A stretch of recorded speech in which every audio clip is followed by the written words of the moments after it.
Shalom, selamat pagi. Salam ngopi Ajik bersama dengan saya ngobrol pagi sama Yesus. Salam ngopi Ajik adalah media yang secara langsung memakai YouTube untuk kita berkomunikasi, untuk kita menyampaikan secara kata demi kata. Ngopi Ajik ngobrol pagi sama Yesus dulunya adalah media melalui tulisan, melalui media WhatsApp dan lain sebagainya, saudara. Tetapi hari ini kita akan ngopi aja ngobrol pagi sama Yesus melalui media video yang sederhana yang kami lakukan. Semoga menjadi berkat dan bermanfaat bagi kita semuanya. Tidak menutup kemungkinan apapun saran dan kritik Anda akan kami terima dengan senang hati. Pagi ini kita akan bersama-sama berbicara dalam Injil Yohanes pasal yang ke-21, yaitu Yesus menampakkan diri kepada murid-muridnya di pantai Danau Tiberias. Tapi akan kita mulai, ya saudara, ayat 1.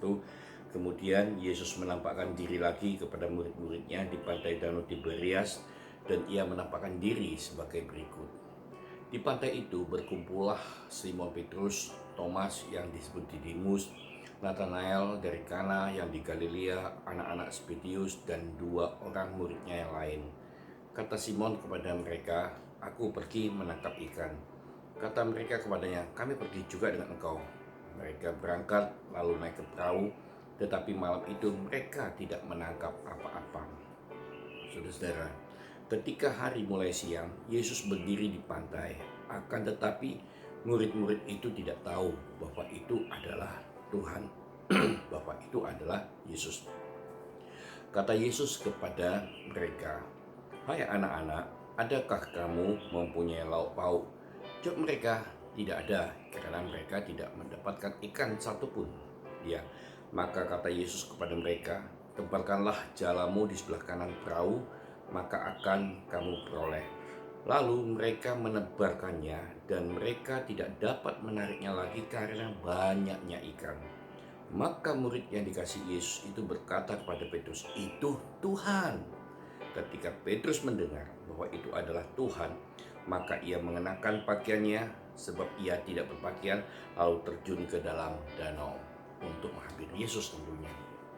Nah, saudara-saudara, ketika ada perasaan duka, ada perasaan yang ditinggalkan, kesayangannya sudah tiada, atau mungkin juga ada masalah terjadi, lalu pengharapannya menjadi hilang.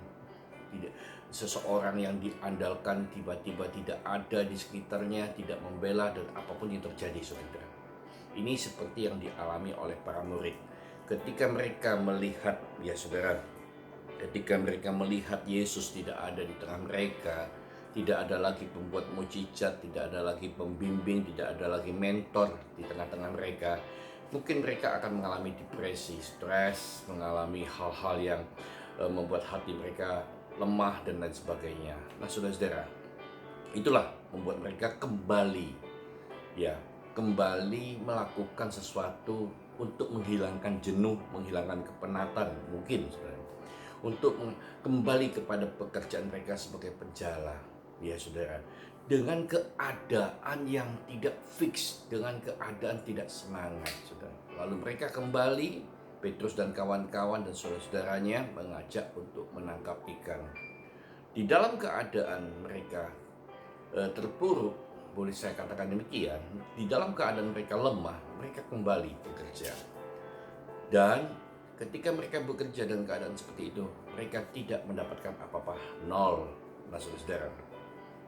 Lalu yang kedua ialah kesadaran mereka hilang. Mereka tidak tahu siapa-siapa, sehingga ketika Yesus berdiri di tepi pantai, mereka tidak tahu siapa Yesus. Mereka lupa dengan kebiasaan Tuhan Yesus.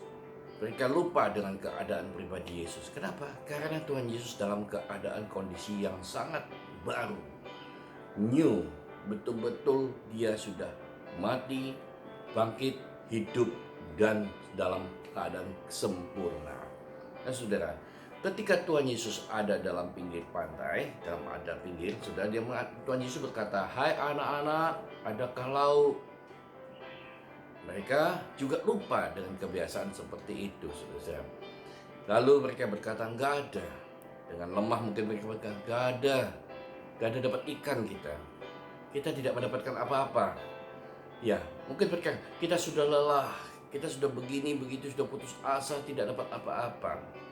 Lalu, Yesus yang tidak mereka ketahui, menyuruh, ayo, kata Tuhan Yesus, ya saudara, ya, tebarkanlah jalamu di sebelah kanan perahu, maka akan kamu peroleh. Entah kenapa mereka tidak tahu di Yesus, tapi mereka menurut, ya udahlah, tebarkan lagi lah jalannya, nggak apa-apa. Di dekat pantai mungkin dia menebarkan jalannya, dan apa yang terjadi? Mereka mendapatkan banyak ikan. Lalu ketika mereka mendapatkan banyak ikan, kesadaran mereka pulih. Yang ketiga, kesadaran mereka pulih ketika Tuhan dilihat mereka ada seseorang, ya, melihat seseorang seperti Tuhan, boleh saya katakan demikian, mengadakan mujizat. Lalu salah satu murid berkata, oh itu Tuhan, hanya Tuhan yang bisa membuat mujizat ini. Hanya Tuhan seperti yang pernah kita disuruh kita membuat mujizat seperti ini. Oh itu Tuhan yang membuat kita mendapatkan ikan banyak. Oh itu Tuhan. Mereka sadar ada Tuhan. Mereka sadar bahwa itu Tuhan yang membuat mujizat. Nah saudara, lalu Petrus berenang menghampiri Yesus. Menghampiri Yesus, kenapa? Ada satu kerinduan di hati Petrus untuk bertemu dengan Tuhan. Rindu. Ya, Petrus meninggalkan mujizat yang ada di dalam perahu. Dia lari menghampiri Yesus. Saudara, mendatangi Yesus. Mendatangi. Nah, saudara, dari hal-hal cerita ini, saudara, harus kita sadar.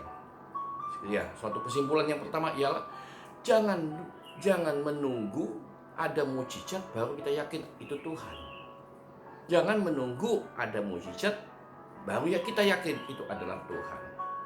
Sekalipun Tuhan kadang-kadang tidak mengadakan mujizat, tetaplah yakin itu adalah Tuhan. Yesus adalah Tuhan, saudara. Tetaplah yakin.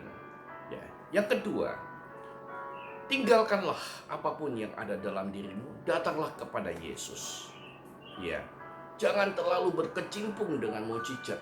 Jangan terlalu sibuk dengan mujizat. Tapi sibukkanlah dirimu dengan Tuhan, saudara. Saudara, yang ketiga, Yesus akan selalu hadir di dalam setiap kebutuhan kita. Pada saat kita susah, Dia akan menghibur. Pada saat kita tidak mendapatkan apa-apa, Dia akan membuat kita mendapatkan sesuatu yang sangat baik. Saudara, sebab itu percayalah, hal-hal seperti ini terjadi dalam kehidupan saya dan saudara. Ya, Tuhan akan selalu mengadakan apapun untuk kita. Karena kita tahu, Tuhan lebih tahu kebutuhan kita daripada kita sendiri, saudara. Sebab itu, jangan sampai kita ini baru percaya Tuhan kalau ada mujizat. Tidak ada mujizat pun, bicara tidak ada berkat sedikit pun pada hari ini, tetaplah percaya. Ada Tuhan dalam hidupmu, ada Tuhan menyertaimu. Ketika kita semakin percaya, mujizat itu akan datang sendiri. Berkat itu akan datang sendiri. Jangan kita pernah berkata, oh mujizat dulu Tuhan, baru saya percaya. Itu salah. Dahulukan Tuhan, dahulukan kerajaannya. Maka kita akan tahu, Yesus Kristus Tuhan adalah Allah yang hidup. Allah yang memelihara kita semua. Dari hari ini sampai selama-lamanya. Dan saya percaya, Ia akan selalu mempedulikan dirimu. Nah saudara-saudara yang dikasihi Tuhan, ya, ketika Petrus mendengar bahwa itu adalah Tuhan, respeknya cepat. Setelah ada mujizat, tapi respeknya cepat meninggalkan mujizat untuk datang pada Yesus. Murid-murid tidak, mungkin sibuk dengan mujizatnya, mungkin sibuk dengan hasil mujizatnya, tapi Petrus tidak. Dia ingin dekat dengan Tuhan, karena Yesus bagi dia adalah sahabat yang baik. Yesus bagi Petrus adalah Tuhan yang sangat luar biasa. Petrus bagi Tuhan Yesus bagi Petrus adalah suatu hal yang sangat dan yang paling dirindukan oleh dirinya. Sebab itulah, Jadilah kita seperti demikian. Sangat-sangat, sangat dan amat merindukan Tuhan Yesus setiap harinya. Mari kita berdoa. Tuhan, hari ini kami percaya Engkau selalu ada dalam kehidupan kami. Mungkin Tuhan tanpa mujizat, mungkin juga tanpa berkat yang mungkin Tuhan tunda, yang tidak akan diadakan hari ini. Kami tetap percaya bahwa Engkau adalah Tuhan bagi kami semua. Yesus Kristus yang selalu beserta dengan kami. Yesus Kristus yang sudah menebus keadaan kami. Saya percaya Tuhan, dan kami semua percaya kami akan diberkati, diberi mujizat. Tapi lebih dahulu kami tahu Engkau ada. Jangan kami percaya Tuhan Kau ada mujizat. Kami percaya, dan kami akan selalu percaya Yesus Kristus selalu ada dalam kehidupan kami. Terima kasih Tuhan Yesus, terima kasih. Dalam nama Tuhan Yesus kami ucap syukur dan berdoa. Amin. Salam ngopi acik buat teman saya. Selamat pagi, Tuhan Yesus memberkati.